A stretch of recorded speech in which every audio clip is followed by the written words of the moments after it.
Listening Task 7. Video Summaries. Psychometric Exams. All right, let's talk about one of the most demanding interviews in the entire aviation industry, getting into the right seat at Emirates. We're going to really dive in and break down what they're looking for, how they test you on it, and most importantly, how you can walk in there ready to nail it. So, first things first. So, what's the deal with this interview? Is it just about your flight hours, your technical know-how? Nope. Not even close. The real challenge, the thing that separates the people who get the job from those who don't, is proving you have the very specific character and mindset of an Emirates pilot. So the question you have to keep in your head is this: beyond my logbook, what are they really looking for? To figure that out, you've got to decode the questions they're asking. You know, this isn't just a simple Q&A. It's a really sophisticated psychological assessment. And understanding the why behind every single question, well, that's your first and most critical step to crafting an answer that actually lands. So what is that secret sauce? Well, it turns out Emirates is on the hunt for a very specific personality type. They call it the benevolent pedagogue. It sounds kind of academic, but think of it like this: a natural leader who's also an amazing teacher and mentor. They're looking for somebody with just phenomenal interpersonal skills, someone who can see the big picture, who shows decisive leadership, but also has a real focus on helping others succeed. It's this unique mix of being in command, but also being incredibly collaborative.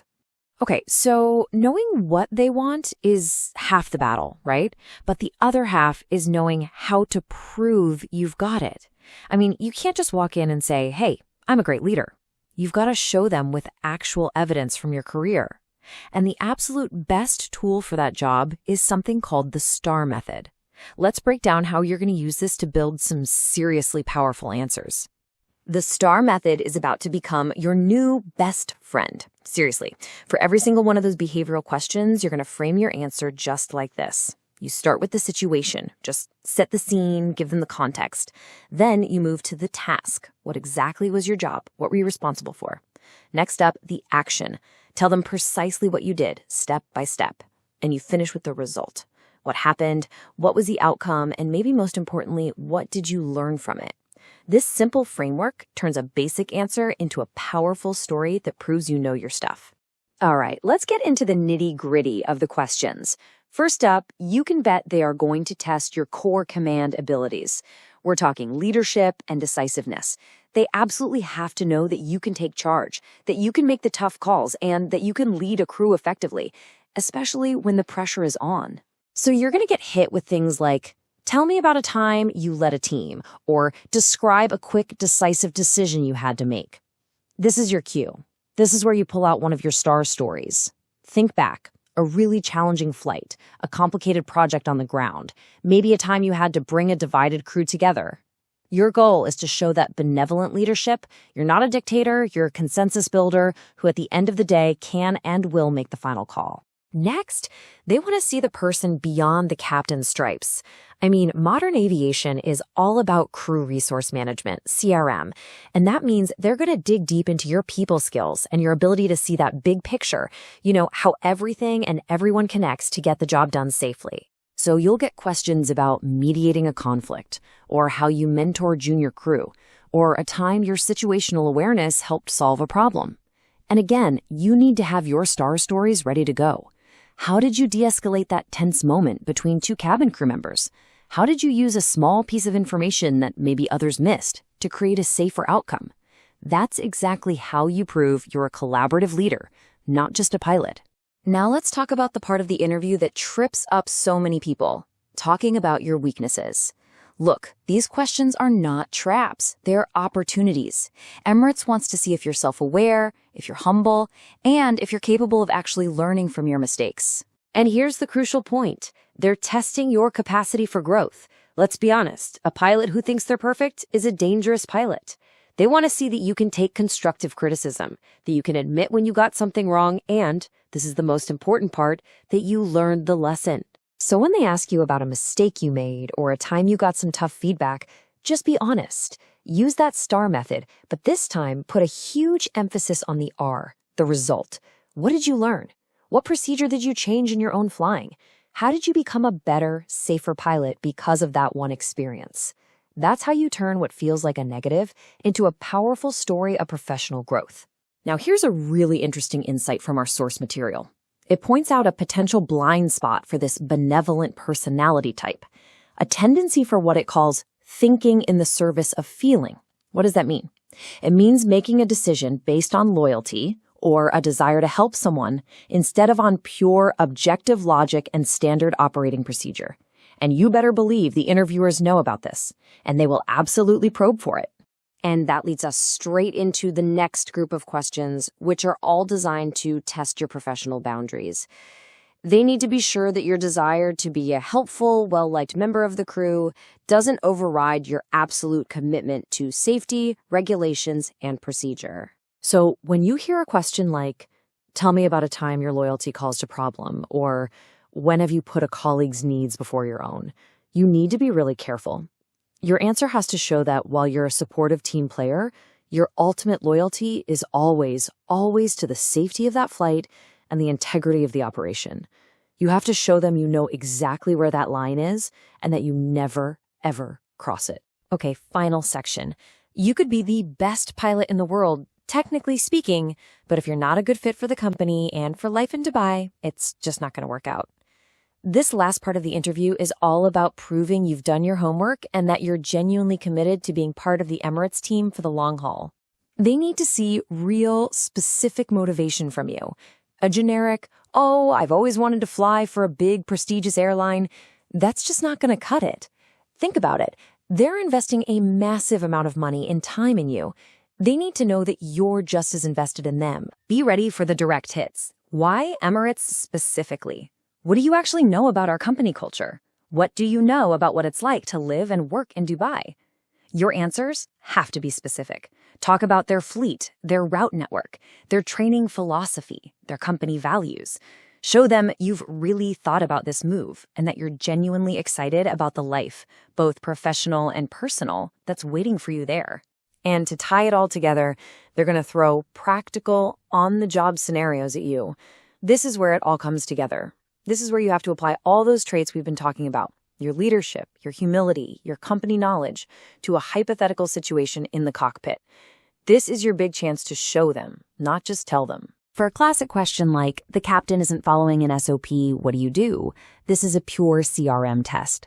You have to walk them through your thought process, a graded response that shows respect for the chain of command while still being assertive about safety and procedure.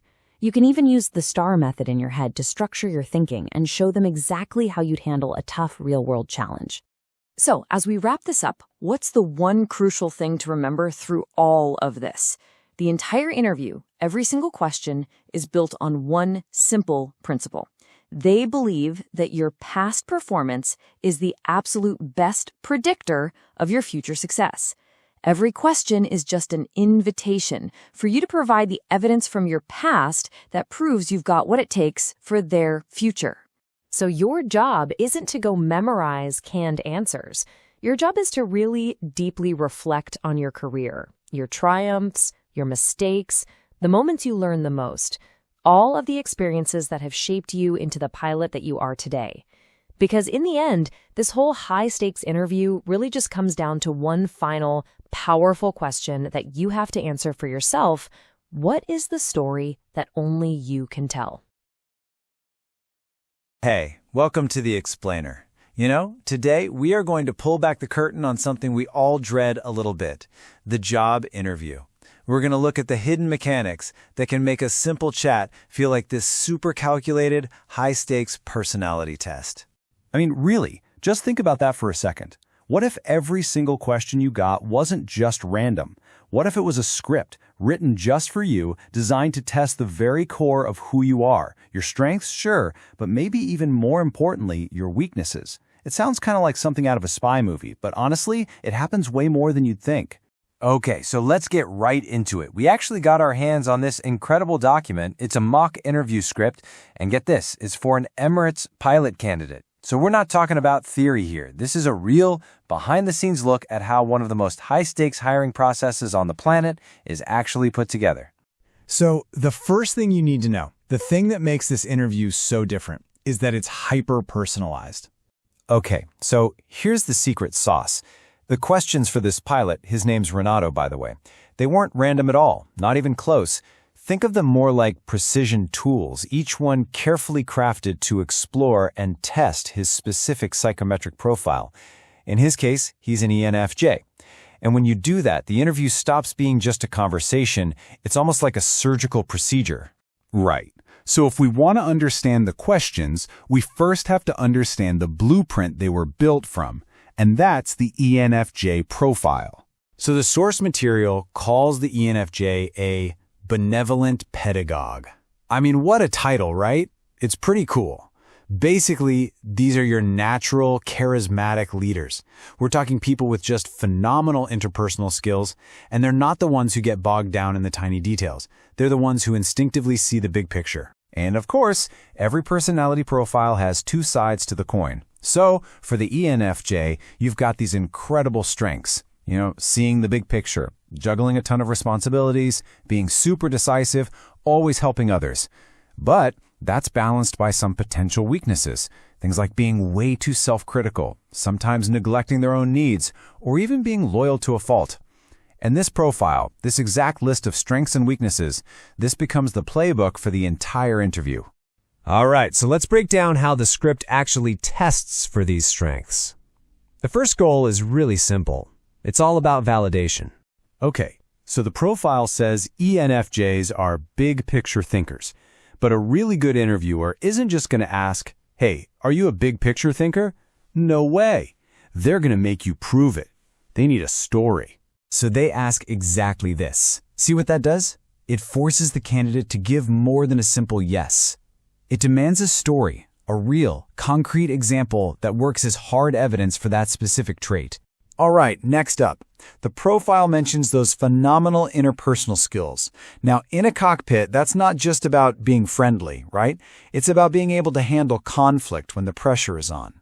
So, naturally, the script has to test for that directly. And there's that phrase again. Describe a time.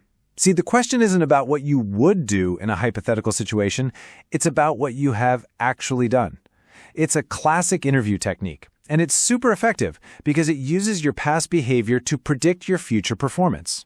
Now, for a leader type like an ENFJ, and let's be real, especially for a pilot, decisiveness is absolutely non-negotiable.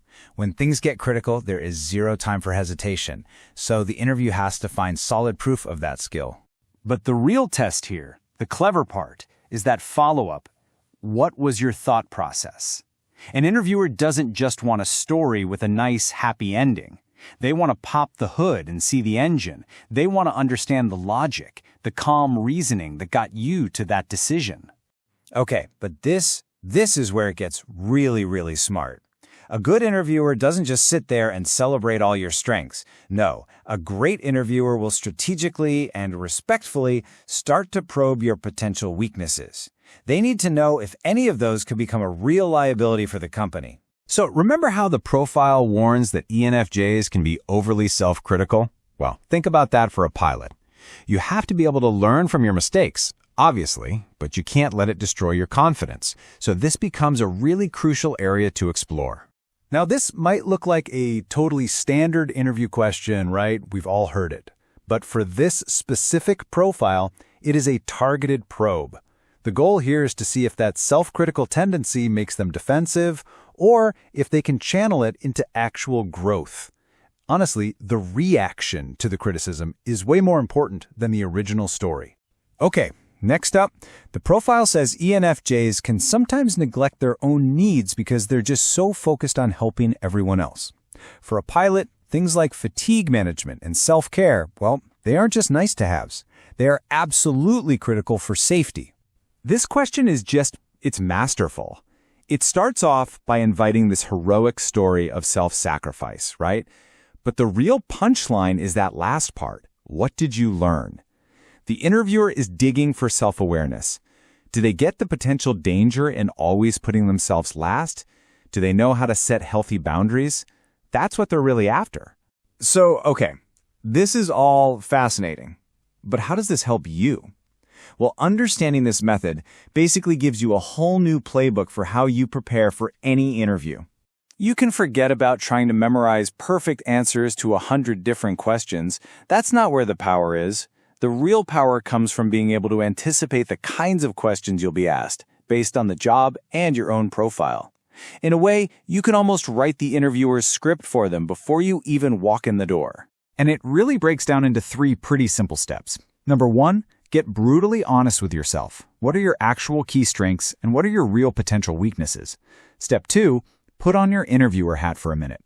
If you were hiring you, how would you test for those traits? What stories would you ask for? And finally, step 3, prepare those stories. Use a simple framework, something like the STAR method, that's situation, task, action, and result, to tell clear, powerful stories that prove your points with concrete examples.